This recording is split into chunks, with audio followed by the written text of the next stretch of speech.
Mars! Anak mo po! Is that mangga? Pwede have? Ano ka ba naman? Papasalubong ko pa to sa bahay. Ay, alam mo, masama yan. Alam niyo ba yung nangyari sa alamat ng mangga? Alamat ng mangga? Oo, alamat ng mangga. Ganito kasi yung nangyari. Ang alamat ng mangga.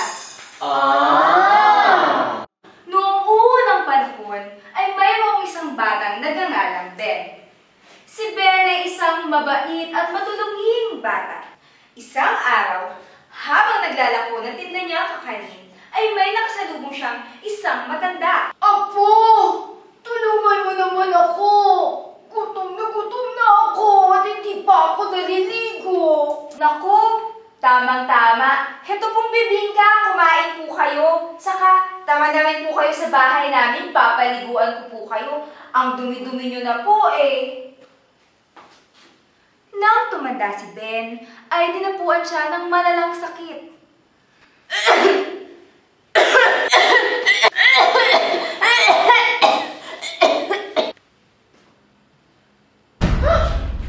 Ben! Ano nangyayari sa'yo?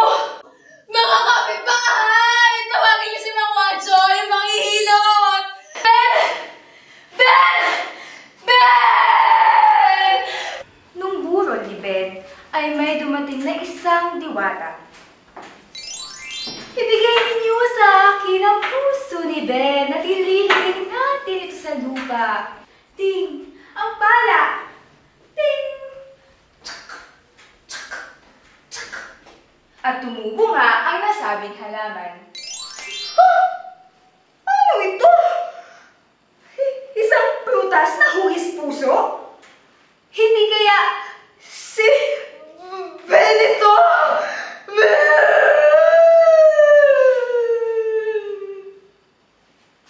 At tinangkilik nga ng mga tao ang nasabing prutas.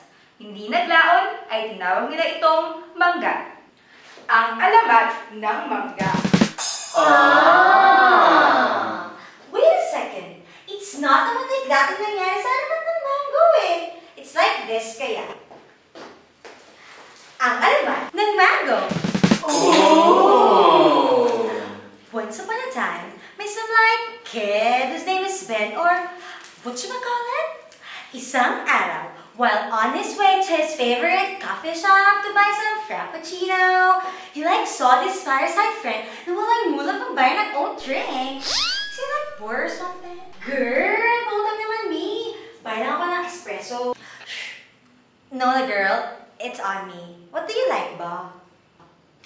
When Ben got a little older, he like acquired this malalang disease. Like so malala.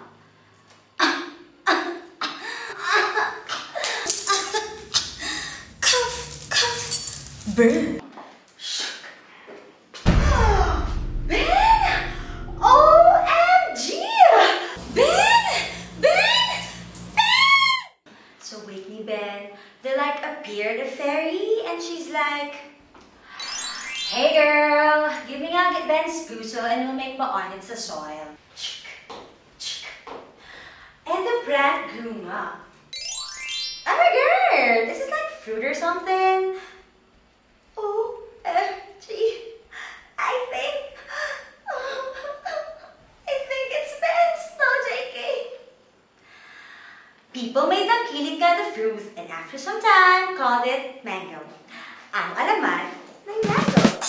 Oh! Pero hindi ganyan ang happenings. Ganyan is. Stop, look, and listen. Andiyan naman na manggay!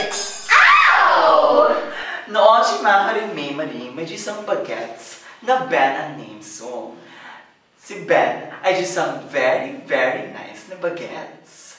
Isang araw, mayroon siyang nasuait na isang Mother Thundercats na charat bumbong. At saka ko na. At saka, kaya na rin si Wanda. Kalok sa mga Purita Jones everywhere all over nagkalat. Ito ang Anda. Magpa-makeover ka, Mama! At nang umundis na nga si Ben ng fatally, nagka-fever siya ng severe.